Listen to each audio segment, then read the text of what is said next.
이런 58세대의 특징을 보고 그들의 재테크 방법을 알면 우리가 그들의 나이가 되었을 때 그대로 참고하면 됩니다. 제가 항상 말씀드리죠. 제 앞에 있는 스승과 선배들의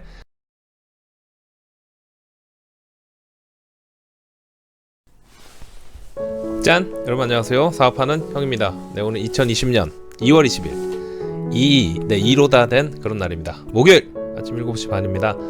네, 여러분 출근 잘하셨습니까? 제가 이제 선글라스 끼고 방송하잖아요. 오랜만에 보신 분들이 왜 자꾸 끼고 하냐 이렇게 의문을 가지시는데 눈을 다쳤습니다. 네, 그래서 다 나을 때까지 당분간 선글라스를 계속 착용하고 방송을 하겠습니다. 여러분 오늘은요 재테크 관련해서 이야기를 해보려고 합니다. 최근에 제가 계속 자기계발 관련해가지고 여러분한테 성공하는 법 용기를 넣어드렸고 오늘은 이제 또 현실적으로 재테크 거기에 대해서 말씀드리겠습니다. 혹시 여러분 58세대라고 들어보셨나요? 58세대는 뭐냐면 5, 60대 5, 60대인데 액티브한 시니어를 가리치는 말을 58세대라고 합니다. 그냥 일반 5, 60대가 아니고요 액티브한, 그래서 소비도 많이 하고, 한편으로는 또 베이비붐 세대 58년생 그걸 58세대라고 말하기도 합니다. 이런 58세대의 특징을 보고 그들의 재테크 방법을 알면 우리가 그들의 나이가 되었을 때 그대로 참고하면 됩니다. 제가 항상 말씀드리죠. 제 앞에 있는 스승과 선배들의 그런 길을 보고 시행착오를 줄여가면서 빠른 길이 있으면 성공의 빠른 길로 따라가라 이렇게 말씀드렸는데 기득권층이잖아요, 그죠? 그런 58세대 특징과 재테크 방법에 대해서 이야기하겠습니다. 네, 보시기 전에 구독과 좋아요, 알람 설정 부탁드리겠습니다. 우선 58세대는 어떤 특징이 있죠? 특징을 알아야지 그들을 우리가 연구하고 따라하죠. 어차피 그 나이가 될 거기 때문에 58세대는 일단 탄탄한 경제력, 안정적인 삶, 그게 가장 큰 특징이죠. 그 정도 나이 되면은 5, 60대면은 돈을 그래도 제일 많이 갖고 있을 그런 나이입니다. 경제력이 뒷받침이 되니 은퇴 후에도 새로운 일에 도전하거나 여가 생활을 즐기는 것이 또 특징 중에 하나입니다. 가만히 있질 않습니다. 액티브하게. 그렇습니다. 그렇다면 이렇게 활발하게 지내기 위해서는 어떻게 되죠? 재테크를 잘해야겠죠. 은퇴 후에도 돈이 계속 들어와야 되잖아요. 과연 어떤 방법이 있을까요? 58세대의 노후자산 관리 전략에 대해서 말씀드리겠습니다. 첫 번째, 목돈 중심에서 소득 중심으로. 기대 수명의 증가로 인해서요 은퇴까지 얼마를 모아야 하느냐 그게 아니고요, 이제는 은퇴 후 매달 얼마가 들어오느냐가 중요한 시대가 되었습니다. 100세 시대잖아요. 옛날 같은 경우에는 의료기술도 별로 없고, 그래서 내가 은퇴한 다음에 어느 정도 모아놓으면 평생 죽을 때까지 살 수 있다 이렇게 되는데, 이제 100세 시대니까 자기가 일한 것보다도 더한 삶을 은퇴 후에 살 수도 있어요. 그렇기 때문에 모아둔 돈 가지고는 턱없이 부족할 수가 있어서 은퇴 후에도 계속 돈이 들어오는 소득 중심으로 바뀌고 있습니다. 꾸준히 현금이 들어와야 됩니다. 그래서 뭐가 있죠? 쉬운 예로 저같이 사업을 하면 계속 돈이 들어오겠죠, 평생 하니까. 그렇지 않은 분들은 1인지 식기업, 그렇죠? 아니면 수익형 부동산, 이걸 통해서 죽을 때까지 계속 따박따박 월 소득이 발생합니다. 또 어떤 게 있을까요? 두 번째, 국민연금.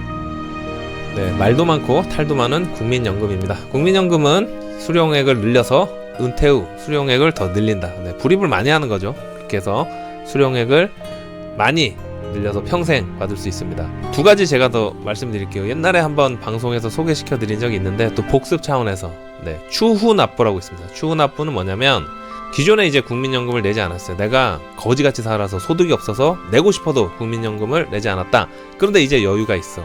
그러면 추후납부를 통해서 그동안 내가 못 냈던 거를 몰아서 확 내버리는 겁니다.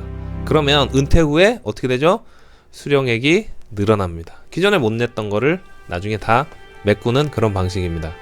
또 어떤 게 있냐면 임의 계속 가입이란 게 있습니다. 이건 뭐냐면 60세 이후에도 60세 이후에 이제 내가 국민연금을 받지 않고 지금도 이제 소득 활동을 좀 더 내겠다.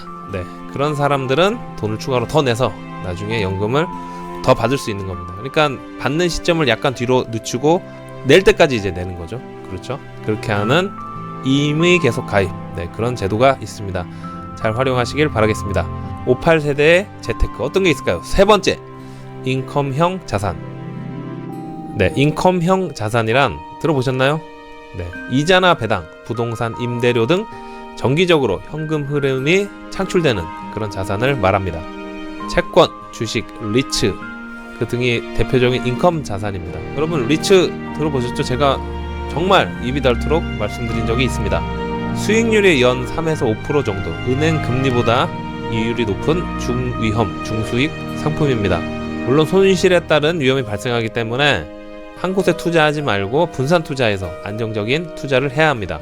경험이 부족한 사람들은 인컴형 자산에 분산 투자하는 인컴 펀드, 네, 여기에 분산 투자를 하시면 됩니다. 내가 할 줄 모르니까, 난 바쁘니까, 네, 그런 경우에는 전문가의 도움을 받아서 펀드로 운영을 하시면 되겠습니다. 직접 건물 사고 팔고 하는 거 귀찮죠? 그죠? 돈이 있어도, 네, 세입자를 맞추고 만나서 계약하고 이런 게 귀찮다 그런 분들은 전문가를 통한 또 부동산 투자 상품 리츠, 그거를 잘 활용하시면 됩니다. 네 번째, 부채. 네, 은퇴 전에 가장 우선시 되어야 할 것은 부채를 최대한 줄이거나 청산하는 것입니다. 은퇴자에게는요, 대출 조건이 우호적이지가 않습니다. 그렇기 때문에 매달 내는 이자 부담이 작용합니다. 따라서 은퇴 전에 자신의 자산, 부채, 대출 금리, 상환 기간 그런 거를 미리 점검해서 미리미리 구체적인 계획을 세워야 합니다. 은퇴 전에 빚을 다 갚아야 됩니다. 결론! 노후 대비가 빠르면 빠를수록 은퇴 후 삶은 더욱더 풍요롭습니다. 나 이렇게 결론 내면서 우리가 요즘 이제 100세 시대니까 그런 거 많이 이제 고민하시죠? 물론 뭐 사업을 하거나 아니면 돈을 많이 모아서 은퇴 전에 부동산 건물 하나 갖고 있어서 뭐 따박따박 돈 들어와서 먹고 사는 지장 없다, 그런 분들은 좋죠. 그걸 미리 준비하시면 됩니다. 그런데 그러지 못한 대부분 99.9%는 제가 오늘 말씀드린 이런 방식으로 해서 은퇴를 준비하시고, 은퇴 후에는 58세대가 그렇게 하듯이 준비하시고 풍요로운 노후를 보내시면 됩니다. 아시겠죠? 네, 여러분 오늘은 목요일입니다. 오늘도 파이팅 하시고 부자 되는 그런 하루 되시길 바라겠습니다. 고맙습니다. 끝!